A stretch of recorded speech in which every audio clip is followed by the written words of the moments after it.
All right, so in this second focus of our course, we're going to introduce the concept of equatorial waves.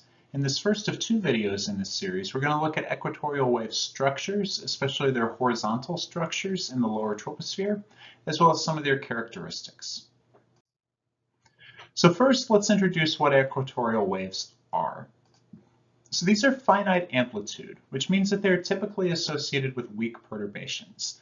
If we think about mid-latitude cyclones, they often have pressures that are 10, 20, 30 or more hectopascals lower than their surroundings. Tropical storms and hurricanes are much the same, whereas equatorial waves, we're looking at just a couple of hectopascals, a few meters per second in terms of the horizontal wind speed. So relatively small amplitude features that are nevertheless important given that, as we'll recall, the tropics are associated with relatively weak perturbations in these fields anyway.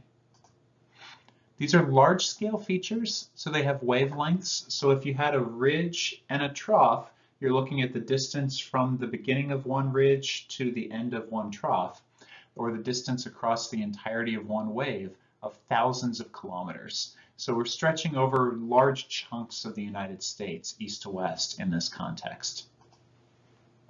These are wave-like features, so they have structure with relatively high and relatively low values of some given quantity, with varying structures from one wave type to the next, that arise in part from some of the unique characteristics of the tropics, one of which is related to the Coriolis force.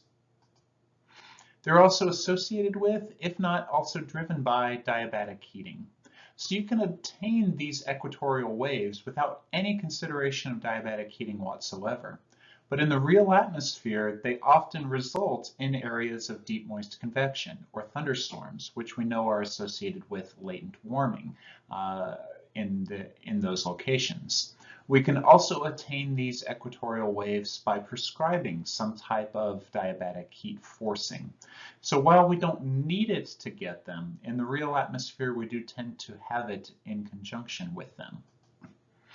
So we can understand the basic structures of equatorial waves as well as their basic characteristics through a highly simplified equation set that describes atmospheric motions, known as the shallow water equations.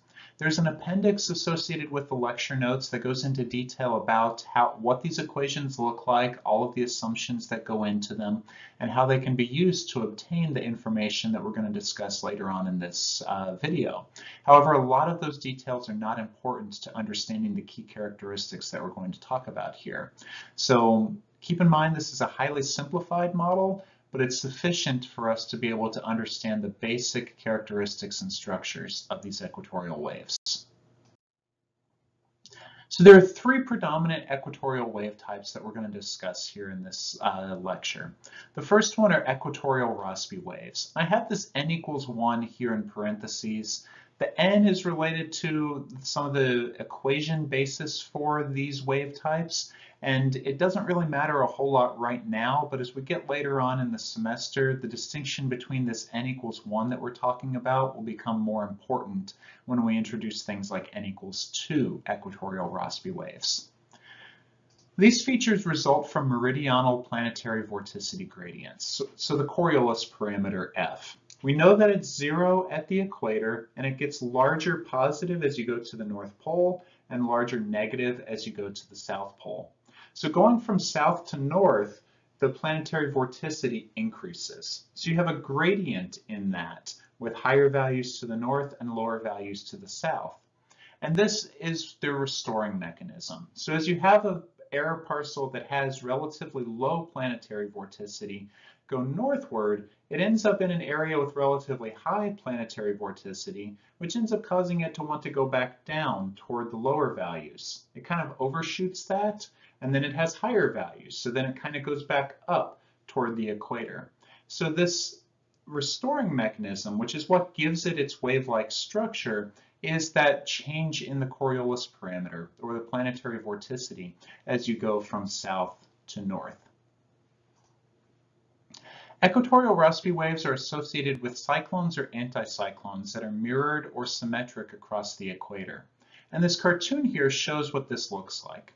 This dashed line here is the equator, and we have twin cyclones on either side And then we have twin anticyclones. And then if we had another wavelength, twin cyclones and twin anticyclones once again. So one full wavelength would be one anticyclone and one cyclone that we see here. And that's mirrored in the two hemispheres, northern and southern. These features have horizontal wavelengths, so across one high and low pressure feature of about 1,000 kilometers. And they have a return period, how frequently you would expect to see one equatorial Rossby wave followed by another one, about every 2 to 3 weeks, 14 to 21 days.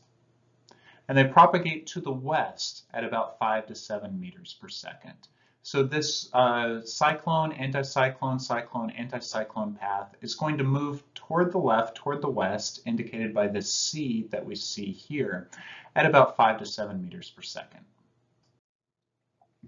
We also have mixed Rossby-Gravity waves, and as the name might imply, they have characteristics like the Rossby waves that we just discussed, but also like gravity waves that we're not going to go into a ton of detail about here at this point. So these features have two different restoring forces, what give them that wave-like structure. Like Rossby waves, they have that change in the Coriolis parameter from low values to the south to high values to the north as one of their restoring forces, one of the things that gives them that wave-like structure. But like gravity waves, or more specifically inertia gravity waves, they also have buoyancy. So the most common way that we see this manifest in the atmosphere is when you have a thunderstorm that hits up against the tropopause, and then you get these ripples spreading away from there. Those are in the form of gravity waves, and that's because of the buoyancy differences. You have very positively buoyant air that is ascending, so it's warmer than its surroundings all the way up until it reaches the tropopause. And then all of a sudden when it hits the tropopause, it becomes colder than its surroundings. The environmental temperature warms as you go across the tropopause. And so consequently, it's no longer positively buoyant, so it's going to come back down. But then as it comes below the tropopause, it is positively buoyant once again. It's warmer than its surroundings, so it's going to try to go back up. Then it hits the tropopause again, it's colder. It's going to go back down, and so on and so forth. So that's what we mean by buoyancy as a restoring force. And this wave type has both that and the Coriolis changes from south to north as the factors that give them that wave-like structure. So whereas equatorial Rossby waves had symmetric pressure anomalies on either side of the equator, these are antisymmetric. We have high in the north and low in the south, or we have low in the north and high in the south. And one pair of these, low in the north, high in the north, high in the south, low in the south, is one full wavelength of a mixed Rossby-Gravity wave.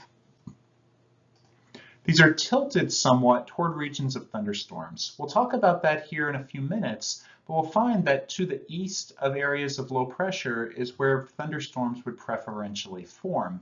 And these kind of tug back at these areas of low pressure, the dynamics of which are a little bit beyond the scope of what we want to talk about in this class. But in general, thunderstorms for all of these wave types are going to form rearward of their areas of low pressure. So these waves also have horizontal wavelengths of about 1,000 kilometers. And they have a return period of about 4 to 5 days. So they happen much more frequently than do the Rossby waves, but somewhat less frequently than many types of gravity waves. And they propagate westward at 8 to 10 meters per second. So like equatorial Rossby waves, these are features that are moving toward the west. They're moving a little bit faster than do the equatorial Rossby waves. And again, thunderstorms kind of tug at them on the backside of their areas of low pressure. Finally, we have Kelvin waves. And these Kelvin waves are trapped along the equator. So whereas for the other two wave types, we had pressure anomalies on either side of the equator, here for Kelvin waves, they're trapped right along the equator. The Coriolis force is 0 right at the equator. And this provides a barrier between non-zero to the north, non-zero to the south, but 0 right at the equator. So consequently, motions associated with these features hug the equator. They're purely zonal or east to west in nature. There's no north-south motion with Kelvin waves. So these are trapped waves, and this Coriolis force is what gives them their wave-like structure, as well as buoyancy, as we described for mixed Rossby-Gravity waves. As noted, they have no meridional flow with them, just east to west wind at any given horizontal level. These are a bit longer than our other two wave types. They have wavelengths of about 2,000 kilometers, which would span one area of high pressure and one area of low pressure. They have a return period of about 6 to 7 days, so a little bit longer than mixed Rossby-Gravity waves, but a lot shorter than the equatorial Rossby waves. And unlike the other wave types, these move to the east at about 12 to 25 meters per second, so much faster than do the other wave types. So these are moving from left to right on our diagram here, and as we'll show, thunderstorms preferentially form behind the area of low pressure, in this case to the west. So as the whole features are wanting to move to the east, thunderstorms are forming back behind them and kind of tugging at them to keep them from going further to the east as fast as they would otherwise do. All right, so now we want to introduce this idea of a dispersion relation. And in a generic sense, a dispersion relation relates a wave's frequency, which we'll call omega here. So frequency is inversely related to its period. If a wave has a very long period, it has a very long period between recurrence intervals. That means that it has a relatively small or slow frequency. Whereas if a wave has a very short period, meaning that it's a very short amount of time between recurrences of a wave, that has a high frequency of recurrence. So it's an inverse relationship between the period and the frequency, but it's a measure of temporal recurrence. So the dispersion relation relates that frequency to the wave number, which we call k here. And this is inversely related to the wave's wavelength. So if we think about the Earth at the equator, all the way around, we're looking at tens of thousands of kilometers there. If we're dealing with wave number 1, that means that there is one ridge and one trough across the entirety of the globe at the equator. If we're dealing with wave number 2, that means that there are 2 ridges and 2 troughs around the Earth at the equator. If we're dealing with wave number 1,000, we have 1,000 ridges and troughs around the Earth at the equator, and so on and so forth. So when you have a small wave number, like in the case of one ridge and one trough, that means that the wavelength of that feature is the diameter of the Earth at the equator, or not the diameter, but the distance around the Earth at the equator. Whereas if you had a wave number 2, you're going to have one wavelength over half of that distance, and then another wavelength over the other half of that distance. So this is inversely related to wavelength as well. When you have a very long wave feature, you'd have a very small wave number. When you have a very short wave feature, you'd have a very large wave number. So this equation here relates the frequency omega, which shows up in 2 places, an omega squared term and a 1 over omega here, the wave number k, which shows up here as k squared and here as k, to 3 other parameters. We have a measure of buoyancy with g prime times h. We have a measure of how the Coriolis parameter changes as you go from south to north near the equator. Negative to 0 to positive, so it's a positive change as you go to the north along the positive y-axis. So we have that parameter show up here and here.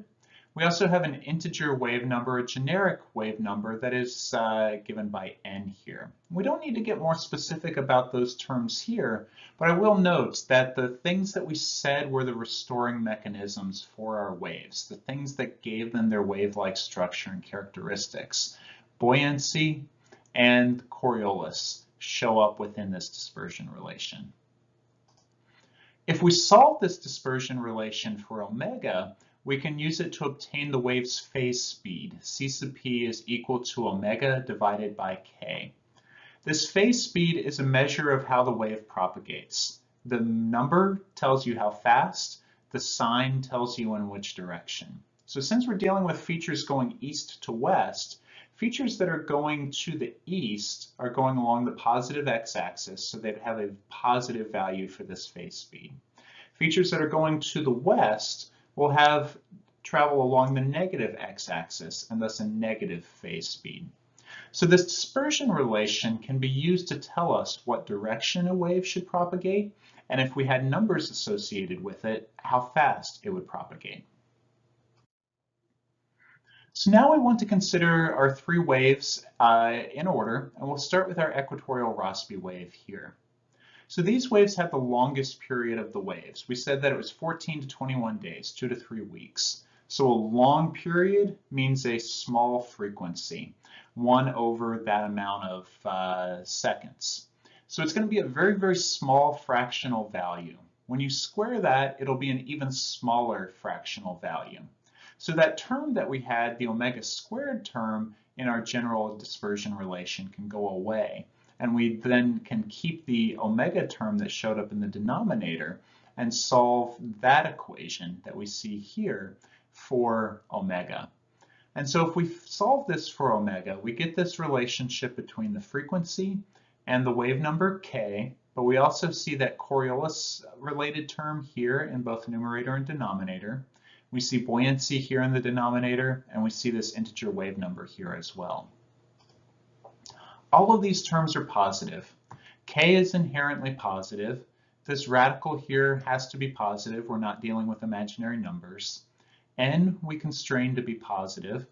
And then this beta term, Coriolis increases along the positive y-axis again, so this also is positive. So everything here is positive, but there's this leading negative that shows up here, which means that omega is negative, and if we divide this through by k, we still have a negative value.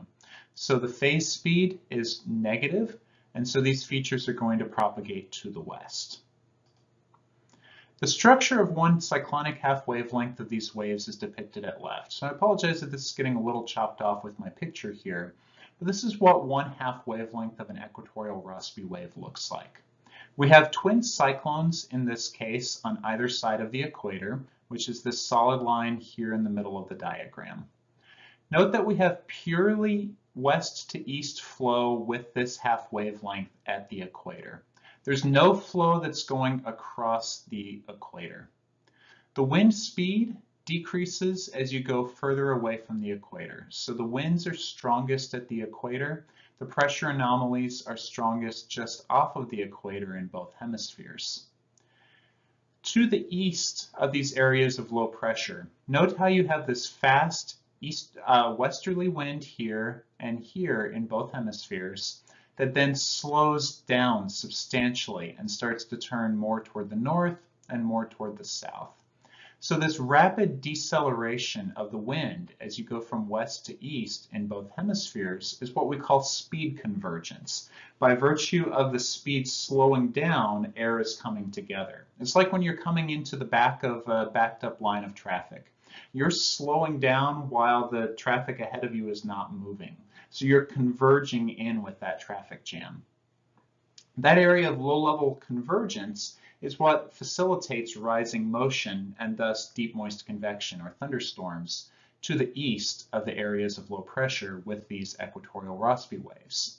So these features are moving to the west. We'd have high pressure features to the east of these with anticyclonic flow in both hemispheres. And we would see that our thunderstorms, we get further support for them here between the areas of low pressure to their east and highs to their west. Now if we look at our mixed Rossby-Gravity wave solution, there's a special case from the general dispersion relation where n is equal to 0. But we can't make any further simplifications like we did with the equatorial Rossby waves. So we have omega squared in a numerator and omega in a denominator. So we need to multiply through by omega, and we get something that is cubic, omega cubed. So a cubic equation, which is really gnarly to have to try to solve. We get 3 possible solutions. A cubic equation has 3 roots to it. One of them is non-physical, so we're going to ignore that. One corresponds to an inertia gravity wave, which maybe isn't too surprising since these do have characteristics of gravity waves. And the last one of these corresponds to the mixed Rossby-Gravity wave. And it takes this complicated form that you see right here. Omega is related to k that we see here, but then we have this 1 minus 1 plus something raised to the 1/2 power. So we're dealing with a square root right here. So all terms are positive. This k times square root of g prime h is positive. 4 beta divided by k squared times the square root of g prime h is also positive. So here you have 1 plus a positive number. So this is going to be greater than 1. The square root of something greater than 1 is still greater than 1. So here you have 1 minus something that is greater than 1, which means that this term all in the parentheses here is going to be negative. The leading terms that are positive here means that omega is going to be negative, and dividing through by k, which is positive, means that the phase speed, c sub p, will remain negative as well. So these features are moving to the west. We have the structure of a mixed Rossby-Gravity wave, again 1/2 wavelength depicted here at left. This is the case with the high in the northern hemisphere and a low in the southern hemisphere. The other half wavelength would be opposite, low in the northern and high in the southern. So in this case, note this general clockwise rotation across the equator. The center of this rotation is at the equator, directly between the high and the low pressure anomalies. We can keep in mind which pressure anomalies we should have by the nature of that rotation. Clockwise rotation is associated with high pressure in the northern hemisphere and low pressure in the southern hemisphere. The other half wavelength would have counterclockwise rotation, which is associated with low in the northern hemisphere and high in the southern hemisphere. In this case, at the equator, the flow is entirely north to south or south to north. There's no east to west flow at the equator in this case. Like the equatorial Rossby waves, the flow is strongest here at the equator and then becomes slower as you move further away. The pressure anomalies are strongest just off of the equator, and they are opposite between the two hemispheres, but then they too weaken substantially as you go further away from the equator. Here we have speed convergence maximized to the west of a high and to the east of a low. And it's the same thing that we saw for equatorial Rossby waves.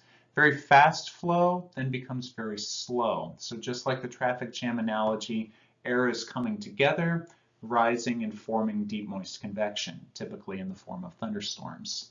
So as these features are moving to the west, the thunderstorms are on the back side of the area of low pressure, once again, tugging at them. We can take this equation here and go a little bit further. If we had a small value for k, so a very small wave number, so we're looking at a long wave feature here, the omega ultimately ends up being pretty large. So it has a relatively large frequency, which means that they would have a relatively short period, so they act more like inertia gravity waves, which also have a large frequency.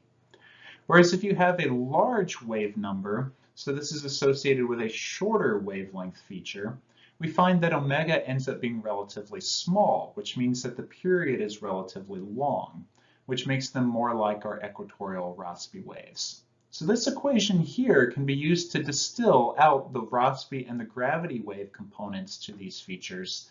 And again, that's a little bit beyond the scope of what we're really concerned about here in this class.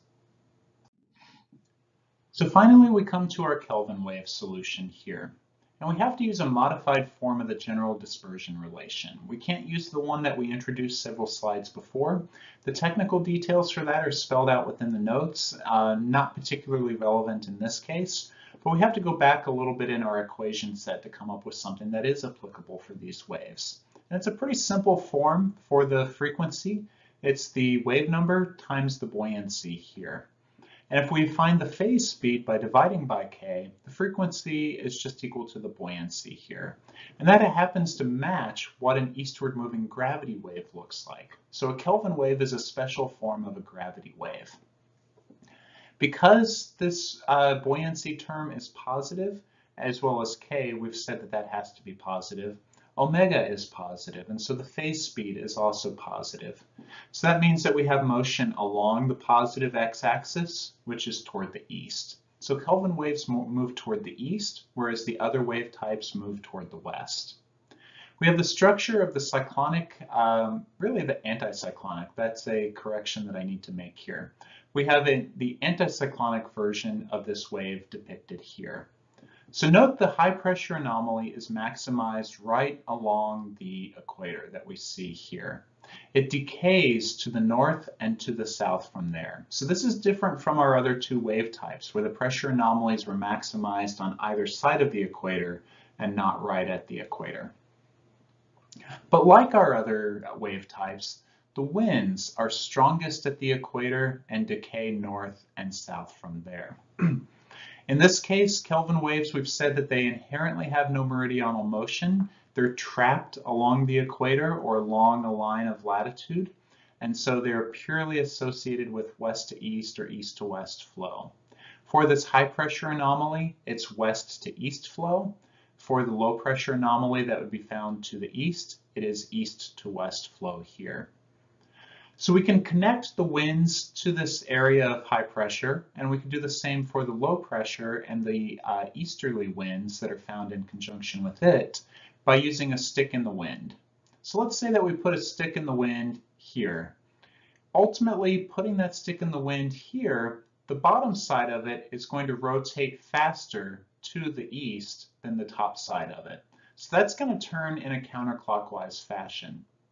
Whereas here in the southern hemisphere, the top side will move faster to the east than the bottom side. So that's going to move in a clockwise fashion. Counterclockwise northern hemisphere, clockwise southern hemisphere is associated with relatively low pressure. So between those two areas of lower pressure that are implied by this, we have an area of higher pressure. And likewise for low pressure here, you would have a stick in the wind that implies high pressure in the northern and southern hemispheres, and so low pressure between them. You have wind out of the west through the high, out of the east through the low, such that convergence is maximized between them, east of the high and west of the low, and that's where thunderstorms preferentially form. So as these waves move toward the east, thunderstorms preferentially form back behind that area of low pressure, helping to try to tug at them. Oops, I guess I should have this here. Thunderstorms preferentially form back to the west of the areas of low pressure. So as they're trying to move toward the east, they're kind of being tugged at the whole way along, helping to slow it down. So we've seen through this that our three major wave types, the equatorial Rossby, the mixed Rossby-Gravity, and the Kelvin waves, all have different structures in terms of their pressure and their wind anomalies. They all have different directions of motion, periods, and speeds associated with their motion. But they all have a lot of similarities as well in terms of decaying as you go away from the equator, with the solution, especially in the wind field, being strongest right at the equator, and the thunderstorm formation, where convergence at low levels is maximized, is always behind the area of low pressure. So even as you might not be able to remember all of the specific details of these, so long as you can remember the key concepts, you can work back out the rest of the details. So we've been able to demonstrate here that there are preferred regions of where thunderstorms form with each of these different wave types. What we will do in our next video is take that information and be able to demonstrate how we can use that to identify and monitor equatorial waves within very messy, very noisy atmospheric data sets derived from satellites. But for now, this is it for our introduction to equatorial waves and their structures.